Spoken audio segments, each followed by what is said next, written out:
So in Magic the Gathering, there is a term for a creature that gives a bonus to all the creatures of a certain type, and that is Lord's cards. Well, with the Commander Master set coming out, there's actually going to be a precon that is focused all around Lords themselves, the Slivers. Slivers were introduced back in 1997 with the Tempest set, which actually happens to be the year I started playing Magic the Gathering. Yes, I'm old. And basically one of the best tribes I've ever played with, but they're also very unpopular in some realms. So let's take a look at the Sliver Swarm Precon a little bit here, see what we can do to actually upgrade it lightly, similar to how I did the Lord of the Rings Precons. And then I'm also going to give a heavy Precon upgrade as well here, just to kind of give you a comparison and contrast of these things. So look what's what we're cutting out for the lighter upgrade variation. First up, we're going to take out Farseek, Three Wishes, and Nature's Lore. These cards are great when you have lands that actually, can be seeked up with them, that have a mana type. Unfortunately, a lot of the lands that come with the precon, and even with the lighter upgraded mana base that I'm working with, don't really have land types attached to them, so these seek cards just don't work that well. We're going to replace them with other things. We're also going to take out some of the iffier slivers, is what I'm going to call them, such as Crystalline Sliver, Hollowhead Sliver, Capricious Sliver, and Hibernation Sliver. These guys just don't function the way a lot of people think they would. Like, Hollowhead Sliver, it's great. Capricious Sliver, same thing, but at the same time, you're forced into doing things you don't always want to do, like exiling cards, and then you're going to lose them if you don't get rid of them with the Capricious Sliver. Hibernation Sliver, you have to pay life to get your stuff bounced back, and there's not a lot of ETBs attached to actual slivers. There's more things that are just static abilities. It's kind of a protection thing, but it's not that great. Crystalline Sliver actually shuts down some of the other slivers that do targeting things, such as Crypt Sliver, and one of the new ones that we're going to add in, so I'm not a big fan of this being in the deck either. We're also going to take out a couple of things that are not really slivers. They help, but they're here and they're just kind of sitting here. Realm Waker is coming out because it's a changeling that wants to be a sliver, and Rukarmel the Biologist is coming out as well. She helps turn our slivers into slivers, but since most of the cards in the deck are already slivers, that part of her ability is kind of useless, and she's really only there to pump out sliver tokens, but there's other options to do that available to us if we want to use them. So I just don't really like the card actually in the sliver deck. I think it's more of a card that you'd want to turn your other decks into sliver type decks, and there's going to be a way to build around that I'm going to try to mess with eventually. I'm also going to take out the Titan of Litjara. I'm not a big fan of the Titan cards in general. Some of them are good, some of them are just kind of eh. This one kind of lands in the it's okay card category, but at the same time, it's not a sliver, and I'm trying to push as many non-slivers out of the deck as I can if I can avoid it. And then the last cluster of cards we're going to pull out of this is Decimate, Icon of Ancestry, Pillar of Origins, and Cleansing Nova. Decimate is very contingent on actually having the right targets to hit, so I'm not a big fan. You have to let it sit in your hand until you have all the required targets to use it.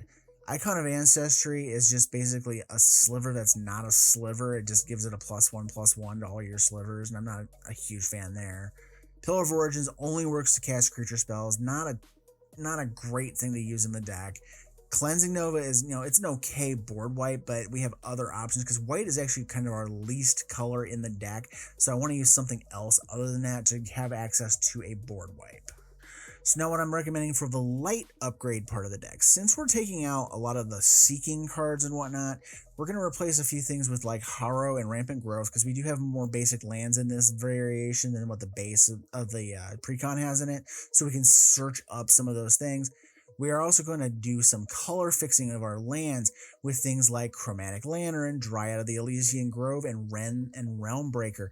These things make our lands tap for any color, so we're going to go ahead and use those to kind of make our lands tap for whatever colors we need. Then we don't need to worry about whatever we're seeking out of the deck or waiting on to show up.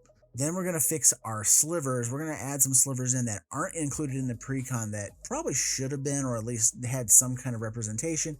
We have Basil Sliver, Fury Sliver, Ground Shaker Sliver, Magma Sliver, Muscle Sliver, Predatory Sliver, and Essence Sliver. Now, they use some of these as other variations in the deck, But I like Basil Sliver because you can sacrifice your slivers to get black mana, and then you can actually combo it with one of the cards that are going to show up on the next part of this video here, and I'll talk about it again there. Fury Sliver gives double strike to all slivers, and you know how good double strike is. Ground Shaker Sliver actually gives all of our stuff trample, which combined with the Fury Sliver's double strike or the Death Touching Sliver, the Venom Sliver that comes with the Precon, you can actually make that damage carry over with this. Then we have Magma Sliver. This is one of the other ones with an activated ability that if you use Crystalline Sliver, you can't actually target your stuff, but you tap a Sliver and you get plus X plus O, where it's equal to the number of slivers you control. So you can really boost some damage across. If somebody doesn't block something, you're just like, okay, boost that one that's getting across the plate and punch them in the face. Then we also have Predatory Sliver, and Muscle Sliver, which are basically +1/+1 Lord cards for all slivers.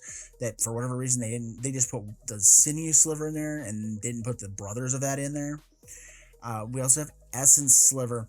Essence Sliver has an analog already in the deck in Siphon Sliver, so I just wanted to have a kind of a backup variation so we have some more life gain in the deck. And then the last couple of cards I'm going to sub into the deck is Reflections of Littjara and Living Death. So Reflections of Littjara, you name Sliver when you play it, and every Sliver you play creates a token copy of it.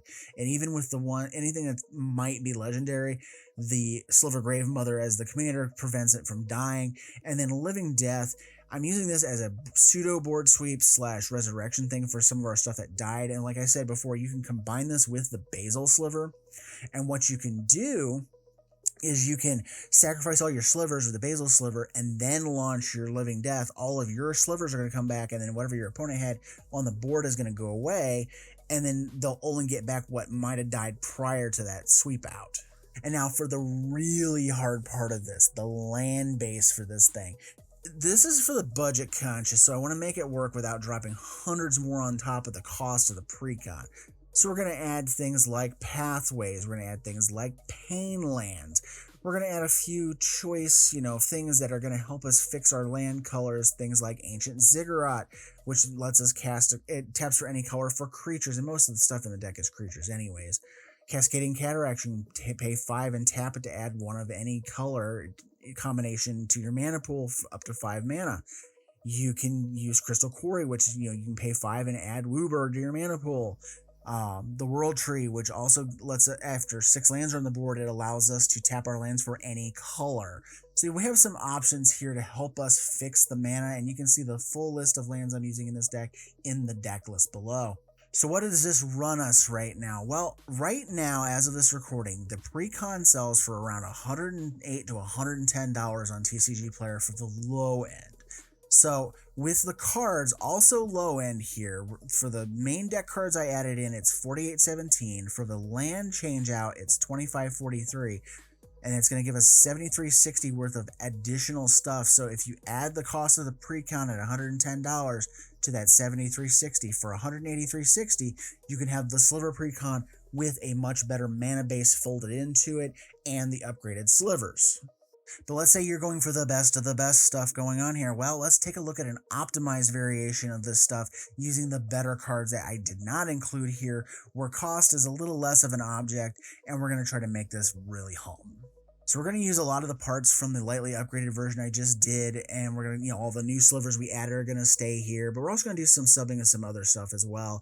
So from the light upgrade list, we're going to remove all that color fixing that we put in there: Random Realm Breaker, Chromatic Lantern, Dryad of Elysian Grove, Harrow, and Rampant Growth.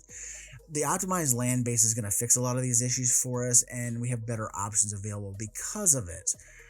For the Ancestors is also getting removed from this build as well, because I don't want some of the upgrades getting shunted to the bottom of the deck if they get revealed with the card. We're also going to remove Reflections of Littjara for a possibly more explosive enchantment, and Crippling Fear is also getting a little bit of a glow up with a pair of better board clears. So for this, let's start looking at the 5-color slivers that weren't printed in the Precon that I didn't put in the other one. And that's Sliver Legion and the First Sliver. So why didn't I include these? Well, there's a $32 and a $44 price tag respectively attached to them. So that's kind of why I didn't want to put them in the later, lesser costing upgrade. So if you want these, you're paying a premium for the fear of missing out that the players are ushering in with this deck coming into the format. And I'm saying that they're not strictly necessary unless you really want those cards and you're willing to pay for them. Next up is that enchantment and those board sweeps I was talking about. We have Legion Loyalty, Kindred Dominance, and Cyclonic Rift. These are some of the miscellaneous things that I'd put into a more optimized build, so you get more ETBs or stacked static abilities off of the Legion Loyalty because you're going to get copies of those coming in. So imagine you have, +1/+1 slivers coming in and they get 3 more copies, so that's going to give +3/+3 on top of the original, so they're going to get bigger and really mess with the combat math of your opponents. Kindred Dominance is the best board wipe we can use in this deck since you can just name slivers, and unless you're facing a mirror match, you're going to wipe out the board and have a one-sided board wipe on your hands. And then Cyclonic Rift is an aggro deck's best friend. You just remove all the roadblocks that are in your way and you can run your opponents over and set them back. And best of all, it can also be done at instant speed to use as a defensive tactic as well. And then the last 3 cards, I want to add 3 cards back into this from the Precon: Farseek, Nature's Lore, and 3 Visits. And I'll explain why these are coming back, but it relates to the mana base. So now comes to the best part of that optimization, which is the mana base. The 5-color mana bases of decks are a real challenge to get to work right, and the best lands also cost a lot of money. So we're going to go ahead and use the best stuff that we can get our hands on, such as shock lands and tricycle lands, or what I call the triomes, because they cycle and they tap for 3. And we're going to go with a few of the pathways that we already had in the deck from the last build. So those lands are the reason why the land search spells have changed and came back from the original Precon, because you will remember we removed those things because we didn't have basic land types to seek up on a lot of the stuff. Well, they're back now because all of these shock lands and all of these tri lands are searchable. They have basic land types on them, so you can go get them and put them into play for yourself rather than messing around with these lands that don't have those types as well.